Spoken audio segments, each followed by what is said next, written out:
Okay, so in this video, I'm going to answer some YouTube questions or comments I've been hearing throughout the years. So the first one is a comment on my first video of the 30 days challenge saying, okay, but how are you going to build babyAGI in this tiny bed?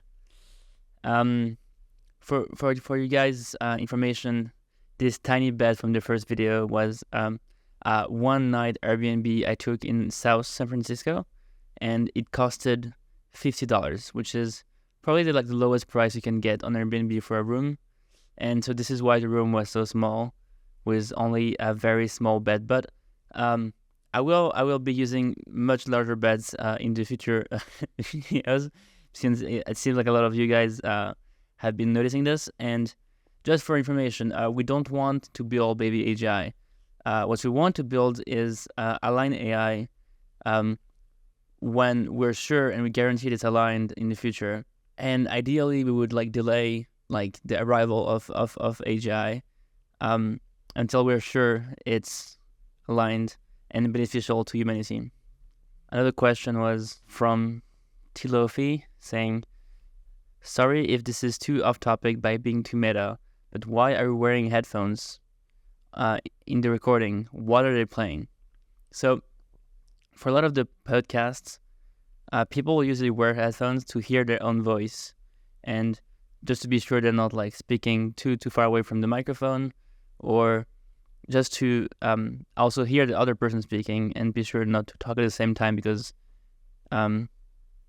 if people speak at the same time, then they might the sound might become very loud. There are different philosophies for this. The Joe Rogan podcast uses headphones all the time because I think Joe really wants the guest to have their mouth close to the microphone, I think less than a punch away, so they can really have the best quality of microphone and sound and audio. I think for Lex Friedman and let's say the other growing podcast, Dwankesh, so the Lunar Society podcast, I think they also don't wear headphones, and as long as you're not too far away from the mic, the sound quality is pretty good as well. Then we have Caleb Morgan, who commented on the Breandan Considine podcast, saying, going out of sync by 31:30. Not sure what's going on, but I can sync around 53, 52, and no, it doesn't work. So congratulations, because the goal of this video was to see if I could generate something with AI, and you guys would be able to check what part was made by AI. And I just want to have the audio from the podcast. I wanted to have the audio that corresponds to what we've been talking about and still have some visuals. Another comment from Blue Horizon on the clarifying and predicting AGI video. And that's a long comment. I'm not sure if I'm going to read it, but it says, if I understand correctly, the measure is completely useless because it is hardware dependent. AGI is software. Measure of intelligence should be independent of hardware and should give the same result no matter where software is running, whether it's running on old Nokia or quantum computer of the size of the Milky Way.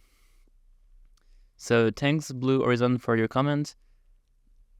I disagree that AGI should be software or independent of hardware. It really makes a lot of sense to talk about hardware. And I think a lot of policymakers are starting to realize that if you want to control AI progress or the impact it has on society, it is important to control or limit the amount of compute people have around. And I'm not saying I agree with all of the different policies that are being drafted right now, but I think hardware might be at the core of limiting how useful AI is in the future. So again, on the Breandan Considine interview, someone asked, why is your guest wearing a helmet? So some people have been making jokes saying that he's wearing a helmet because of the safety mindset, and he's just preparing himself for everything that life can throw at him. But the actual reason is whenever I started the interview with Breandan, it was maybe on a Tuesday or a Wednesday at 6 p.m. And he was like one of the last ones to come and sit down and talk to me about AI. And when he sat down, I think I only said we would do like a 5 minutes interview. But at the end of the day, we talked for like an hour and a half or 2 hours. And I think that's why he never like felt the need to put down his helmet, because he was just like deep in thoughts and interested in like explaining everything. And I think we didn't see the time passing. Then on the ML Street Talk video, someone commented, so Gagrin said, safe and transformative are not compatible concepts. And someone answered saying that bicycles would disagree. And indeed, like bicycles are quite useful. And I'm not sure if there would be like transformative. When people talk about like AI being transformative, I think they usually mean that it will have a deep impact on GDP growth. So the growth rate of GDP will like change from somewhere like, let's say it's been like pretty constant over the years at a certain amount, and the growth rate will like start growing and like continue to grow. So it's not that the GDP will grow, it's that the GDP growth rate will increase and keep increasing. And I think one of the first definitions is that it will have like a similar effect on the GDP growth rates that the industrial revolution had. So that's like roughly what we mean by transformative, is like something that would like actually change how much we produce as a society. I don't think that bicycles are transformative. So that's the end of the questions or comments I saw, and now I want to talk about some of the more hard, or at least like, let's say, useful feedback people have given me on podcasting or how I speak or talk to the microphones. So I'm just going to talk to like those comments. So one was on the Robert Miles video. Someone said, the interviewer is very hard to understand and listen to. Bad mic positioning is too high and the capsule is facing away. Robert's mic is below and facing.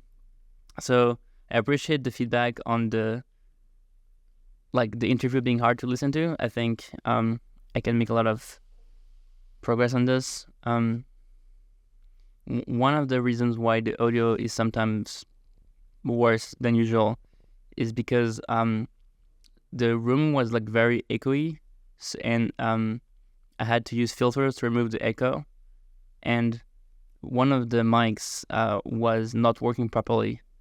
So I had to remove some like static noise, which made my voice sometimes be much worse than usual. But yeah, in terms of like articulation and speech, this is something I'm trying to improve. So please keep commenting on the speech and articulation. I will try to improve this in the future and be like more legible in my next interviews. Again, someone says, interviewers should try to mumble less. It's best to hear and understand what he's saying rather than hiding an accent in a mumble. So just to be clear, I'm not trying to hide any accent. I don't mumble because I do it like consciously. I don't mumble because I think it's like a good way to hide something. I think I often mumble because it's how I'm used to talk, and it's like the easiest way for me to talk is to sometimes mumble, and that's something I'm again working on, and I'm trying to mumble less. But yeah, I'm very happy that people are commenting on this and helping me improve on this. Weitan said, got a headache from this like. And then someone answered, I don't want to be negative since you just started this podcast, but you're right. Both have been repeating like and for too many times. It's annoying, but I guess nothing can be done about that. And then Virupak Sawala said, they are media folks being slick, although lecturer. Still is not structured lectures, so it's just shutting along. The world is in danger. Maybe a bigger message to take from it than his mediocre media skills, lol. I think we do say like quite a lot. I'm trying to say these words less, and obviously I cannot really change if the person I'm interviewing says those words. Maybe try to focus on the content and not on what words people are repeating. I think we're media people. I'm like I've been doing software and AI research. I've started doing those videos because I wanted to have conversations about one of the most important topics, I think, of humanity, and at least for this decade, and maybe until we reach AGI. And that's the message. The message is that the world is in danger, and there are like stuff to do. It's not a lecture or a TED talk. I'm not a media person. I'm just someone having conversations and recording them on YouTube for other people to listen them to. You need to work a bit on your articulation problem, and please let the guest speak more. So yeah, thank you, Wei-Ten, again. Oh, this is the same guy? Yeah, it's the same guy. Okay, so yeah, I will try to let the guest speak more. I think this was like posted for a video. I think my second video I made 2 years ago. Thanks for reminding me of that I need to articulate. I'm trying to let my guests speak more, and that's something I'm working on. And yeah, thanks for putting it out. HDTV Power said, "Hey guys, good content, but you are using like so often that it's impossible to follow, since once you start to count, it's impossible to not notice." Which Alex Lawson replied, "What if you like didn't count?" Again, I'm happy to say like less. I think it's like kind of like casual conversations. We're not having it's not like a TED talk again, but this person I interviewed, Alex, off the cuff. I wrote him afternoon. He didn't have time to prepare, and I just like came and asked him questions. We didn't even prepare the questions I was going to ask him. So I think I'm pretty happy with the result of the conversation. And one last question by Colin Burns. Sorry. One last question by Keyzemp, saying, "This is shaping to be a fantastic podcast. I subscribed when I saw Ethan Caballero episode. I can tell that the show is evolving. This will grow to be an important channel if nothing changes. However, I'm a bit disappointed that you are not pushing your guests on timelines.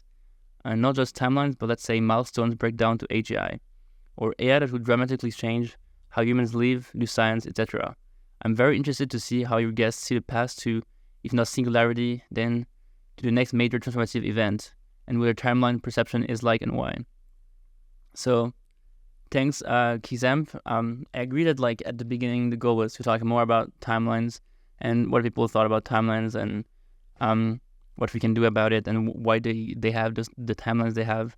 Over the years, I realized that this question is kind of like hard to answer. Most of the answer I would get are like from pure intuition, or they would be from like looking at other reports or models from other people.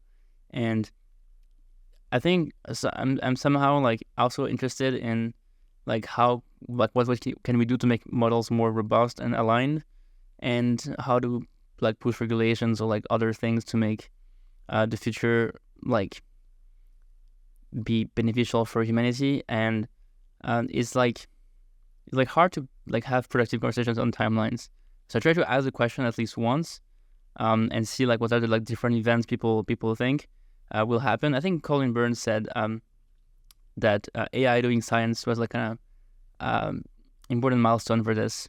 But I didn't want to like go and like talk about timelines for an hour, because I don't think there's like a lot of things to be said. I don't think we have like enough information to make good predictions on this. I think right now we can just like make some assumptions and talk about like the compute we need for having general systems, and the compute we will need to have systems that can self-improve, or like make other assumptions about architecture and how many milestones we still need to get something really transformative. But yeah, I'm trying to like do less timeline questions that are like purely speculative, but more like maybe like argument based and model based, and try to see what models people have on this, and how can we achieve productive conversations through like technical or empirical questions. So right now I'm just going to like scroll through recent comments and see if there's more stuff I could talk about. So another a recent comment on the last video about my subscriber who wanted who thought that compute was all we need. Someone said buying all the GPUs would be a Chad move, and it's dirt cheap too. Is like what, 50 billion a year? Someone said supply is very inelastic, so prices would increase substantially. 500 billion wouldn't be enough. To which the other guy replied, yeah, for sure, might be worth it, I guess, if you are first to AGI and want to make it harder for others to catch up. So yeah, I don't really think that 50 billion is enough to buy all the GPUs because of the inelastic price. The inelastic supply that implies that price can increase very substantially. And at the point where you're the first AGI to be created, I don't think you would just like buy all the GPUs, because yeah, in my mind, that's like having the money or power to like buy all the GPUs mean that you will be able to like self-improve or like acquire resources much more efficiently through a new science, and I don't see like buying all the GPUs being the first move. But maybe if you're like the first like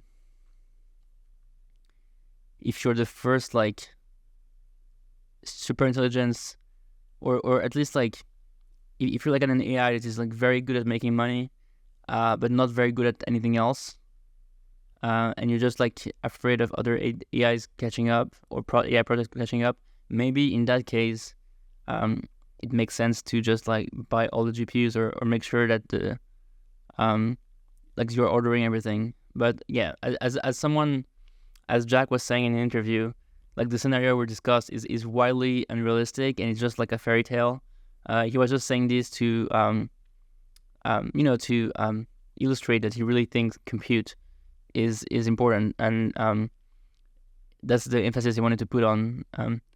So we had this conversation like off the cuff for like an hour because that's what felt like interesting to talk about at the time. But it doesn't mean that this is like a realistic scenario or that we could actually do that. I don't think that's actually possible. He said something about like how NVIDIA would not like keep the same contracts with other companies, like other customers, if it was like selling all GPUs to only like one person. So there's like a lot of like technical things that make it like quite unrealistic. Wallner Drew said that it's pretty terrifying that the researchers building state-of-the-art AI systems are having these conversations. It seems like a mistake leading to a dangerous AGI is inevitable. I think that's wrong.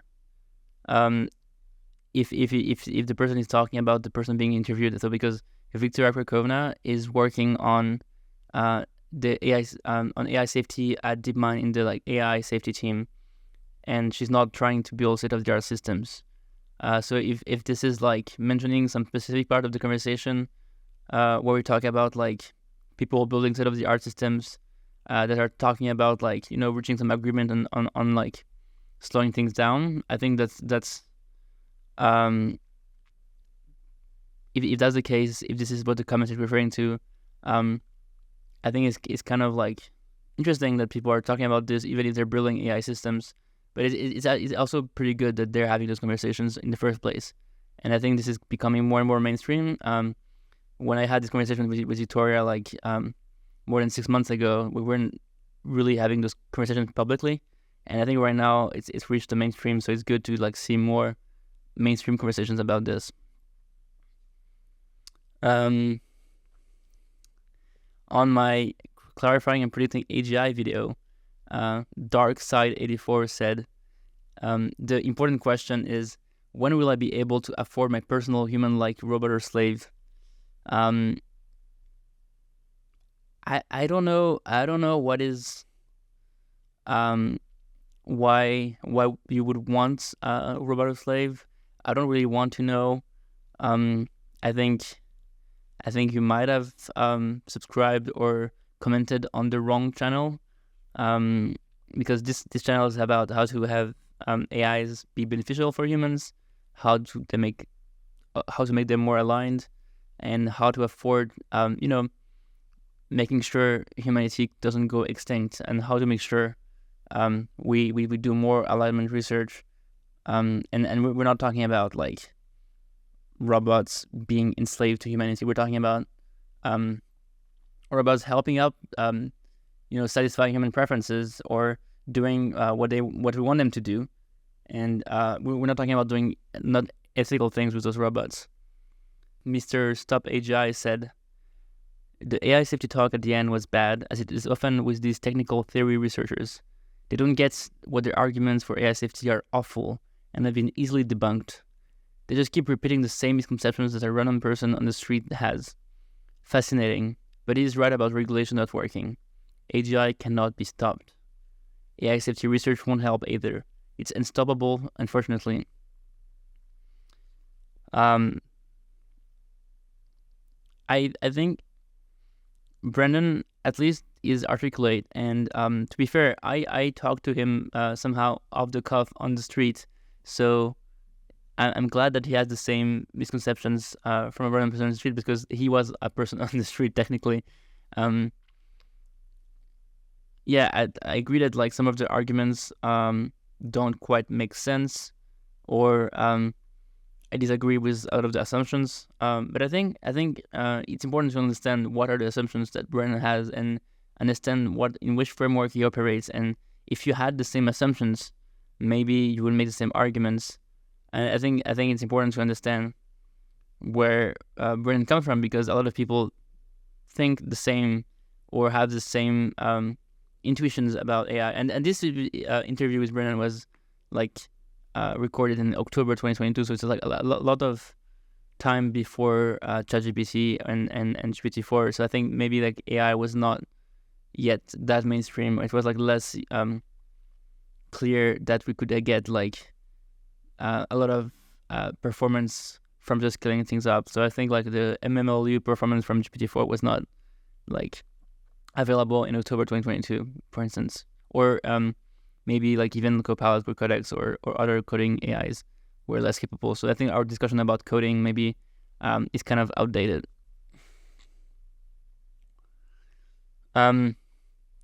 t-AGI said again on the clarifying and predicting AGI that this is made by an AI, lol.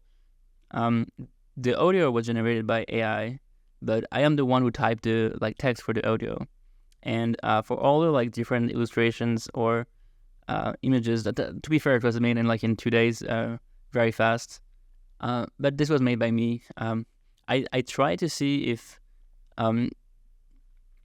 like I could use GPT-4 to help me write scripts, but GPT-4 is not that great at writing. At least not great at writing for a video script. It's great maybe at writing like very long paragraphs that are coherent, but they're not. We've not yet reached a point where it can like write text to explain something at the right pace for this kind of video I want to make. Penguinista said on the Victoria Krakovna interview, an AGI that had situational awareness would know how scared we are of it and why. It would understand that it must keep us from becoming afraid of it. All it would have to do to escape control is be very useful and wait. There is no chance we would keep up vigilant safeguards. I think the point of the situational awareness framework is that we can actually detect when an AI has this kind of like skill or capability, and kind of like the different blog posts we mentioned in this conversation are pointing towards what are the different requirements that an AI should have before it's like able to reach this like sharp left turn. And maybe there's like a method to make to design AIs, or to like find in search space like AIs that are aligned in a way to make sure that they don't have this situational awareness, or like those kind of more triggering skills that could lead to, you know, a takeover, or at least like a sharp left turn. Kelwintermute 28 said, I knowingly kept saying AGI, but the content was interesting. So I agree that like some of the pronunciation from the text-to-speech is pretty bad, and I think that's a current limitation from text-to-speech right now, is that it doesn't really read acronyms very well. So if you're working on text-to-speech, please solve this problem, because it's kind of annoying to have to separate the letters, or replace the I with like EYE or something. So yeah, this is a problem. A lot of people have been commenting about chatbots. So Luis Manuel Leal Diaz said, specific timestamp is hilarious given what happened just a few months afterwards with ChatGPT. Emoji with mouth opening up. I don't really agree with this. I think ChatGPT is a good conversation with like one person. It's a good conversational bot for one person, but it doesn't fit the criteria from Robert Miles, where the like chatbot will be like integrated into like a group chat, and it would like answer like random things, or you could just like prompt it at some points, or you could just like react to specific things he has information about. So Robert Miles was talking about having chatbots in group chats, or in a lot of like different ways than just like ChatGPT. But I think it's nobody really expected ChatGPT. Like when I recorded this, like in August 2022. Konstantin Ozmey commented on the clarifying and predicting AGI video that 8 billion is overkill. The current 8 billion humans don't even work together. And someone said, yeah, once it's better than a team of a few humans, it doesn't really need to be better than a billion of us. I think you guys are kind of like missing the point. I think as a society, when we say like 8 billion, I think it's kind of like a good order of magnitude for like how many humans do we need to function as a society. Even if some people are not directly contributing to building more advanced AI, they're contributing to our economy as a whole, and they are, helping the entire like machine to produce all the resources we need to have AGI running on like a lot of hardware. So even if the 8 billion humans don't work together, if you were to sample like a random like 1 billion humans, I think it would be probably like much less powerful than the current 8 billion humans. It's hard to give like a random sample of numbers of humans like below 8 billion that is automatically about the same as 8 billion. So maybe if you give like half of them, like 4 billion humans randomly sampled, maybe you get something close. But yeah, I'm not sure if you go much below 1 billion, if you get something similar or not. On the same video, Neo Madra said, I don't think this kind of classification is particularly useful. Most long-term projects can easily be decomposed in 1 day, 1 week projects, and creating a 1 year plan is itself a 1 day, 1 week project.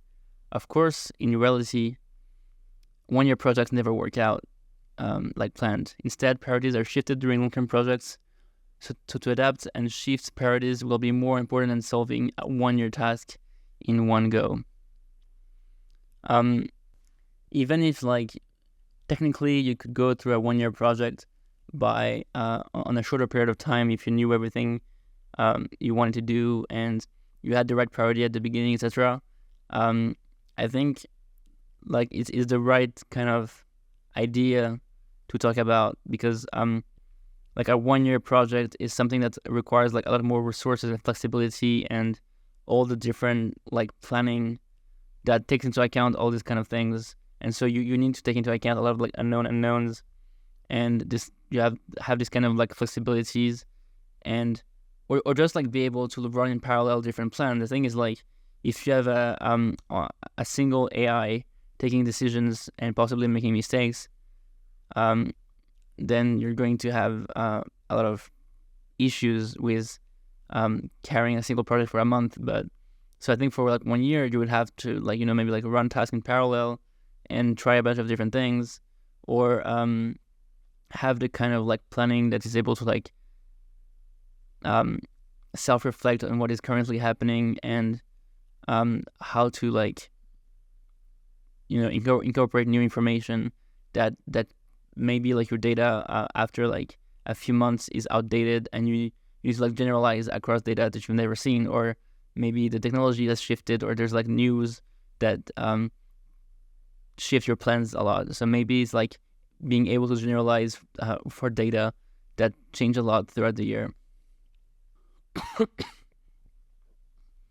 Outingo6583 said on the Clarifying and Predicting AGI video that fingers crossed Daniel is right. And yes, I know this is a doomer channel, but I could not care less. Looking forward to experiencing the state of the world becoming increasingly interesting very soon. In the long run, we are all dead. John Maynard Keynes. Let it be exciting times until then. To which some guy replied, out of touch comment. Yeah, I think I think there's like a common feeling that like people want things to be interesting, and I can empathize with that. I can empathize with people who want the world to be really exciting or very like different, or a lot of things happening. They want their lives to be completely transformed, and I get where they're coming from. However, I think maybe those people have a very small risk tolerance. Maybe those people have a very high risk tolerance, or they don't really have the same risk estimates. And I think to have this kind of like to make this kind of comments, you must be in the like less than 10% or less than 1% probability of doom. And I think it's very hard to justify having like less than 1% doom, or even less than 10%, because those are like very confident in the non-doom scenario. And I think if you're just being like agnostic on the issue, and you're like close to like 50%, then you would not want to risk the entire humanity on saying more interesting things happen right now. I think interesting things can happen in the next 50 years, or we can like slow down things to make sure that for people who are still in their 20s, we still see the benefits of it at some point, but we just like don't push forward capabilities for them to happen like in 2 years or 5 years. I think it's possible to wait more than this, and even if you want the upsides from all of this, I think it's possible to wait for the upsides and only have these upsides when we're sure we're going to get them. And it's not clear if we're just going to have enough like safeguards to run AGI.exe in our lifetime. And if we don't have these guarantees, maybe if we care about our descendants, maybe we should wait even more and just like die without saying AGI. Jordan said on the Alan Shen and Max Kaufman video, that was fun. I like the mix-up. So much of your content could be clipped for YouTube Shorts or TikTok if you're interested in slices of those audiences. Would compete well there. Youth appeal. So yeah, thanks. I'm glad. I think one of the main problems is that I don't really like to post like old content shorts. So if I do post new podcasts, I will try to post them on shorts. I also don't really have all the editing bottleneck. The editing, I don't have enough time to edit all of this. So yeah, if someone is watching this video and want to edit shorts, I'll be happy to give you some of the video files.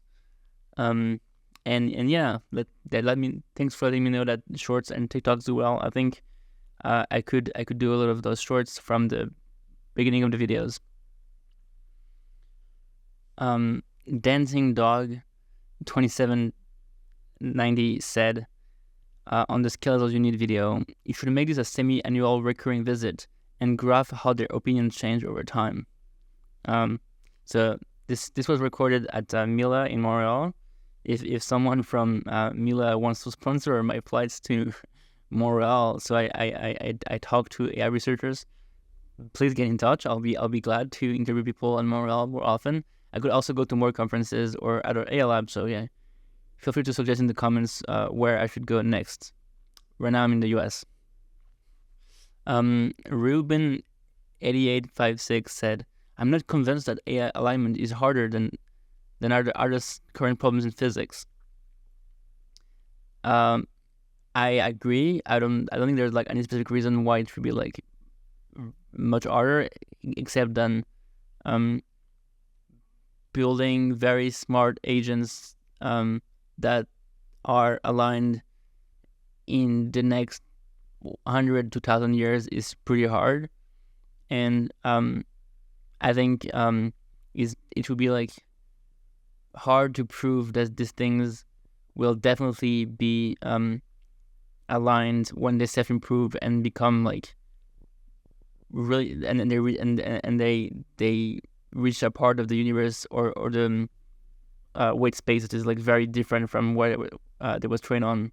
So if you think this is pretty easy, or at least like not harder than the hardest current problems in physics, I'm glad, and I wish you good luck, and please do work on alignment and try to solve these problems. User with a very long ending in his username said, "Holy shit, what a wonderful human being. I cried watching this Christoph Schumann's words resonate with my soul. Let's not be exploited by fear-mongering authoritarians. Let's embrace the changes AI will bring and courageously explore the future together." So yeah, I appreciate your optimism. I don't think people who care about AI risk are fear-mongering authoritarians. I don't think they try to spread fear. I think they just like try to spread concerns and arguments about why people should be concerned about powerful AI systems and the potential downsides. And the authoritarian perspective is, I think, is kind of like the joker card. If we're not able to make sure that the systems are aligned and beneficial, then maybe we need to make sure that people don't build powerful AI systems in the first place. So it's kind of like the card you don't really want to play, but you might have to play it if nobody accepts to cooperate and there are not enough people working on alignment, or alignment is harder than we thought it would be.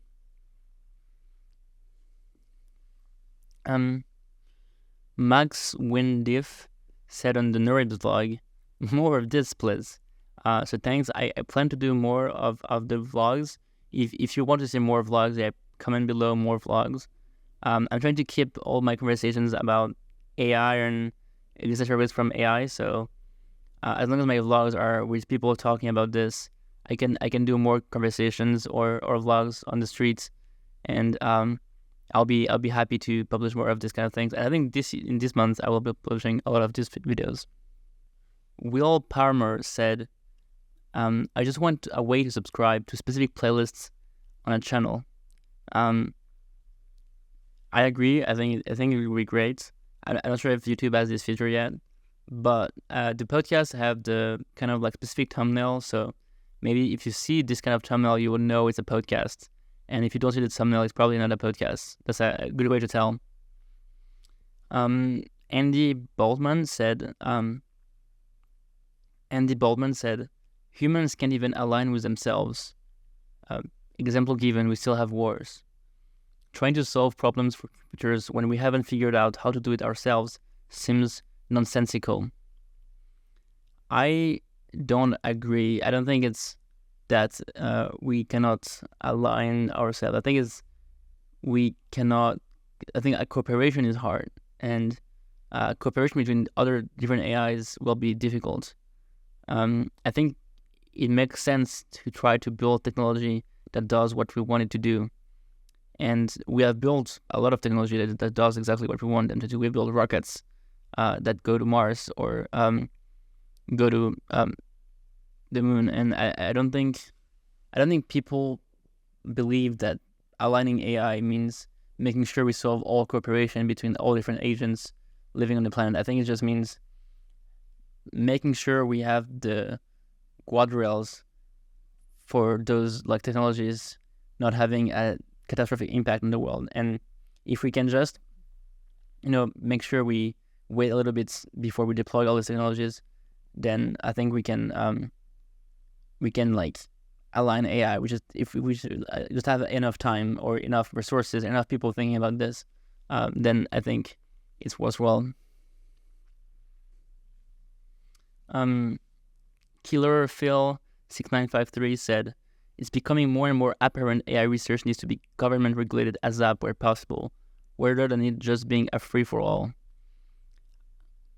I agree with this take. I think it's if you want your government to be more regulated, I think there's like a lot of political action that you can take right now. I think there's like a different websites I could point you towards. Like there's Pose AI or Stop AI that are like doing some campaigns on how to slow things down. I think that's the like easiest thing to advocate for. There are a lot of people like trying to figure out how to talk to policymakers and governments about this. I think the main bottleneck for this is to reach some kind of consensus among experts, because most of the regulators, what they want is just having some consensus among experts before they can take any decisions. And so if the experts disagree about how likely AI risk is, how risky AI is, then it's hard to move the needle forward. So I think if you're interested in AI regulation, I think it makes sense to talk to experts, to make everything well documented, clear, even like publish papers and try to make things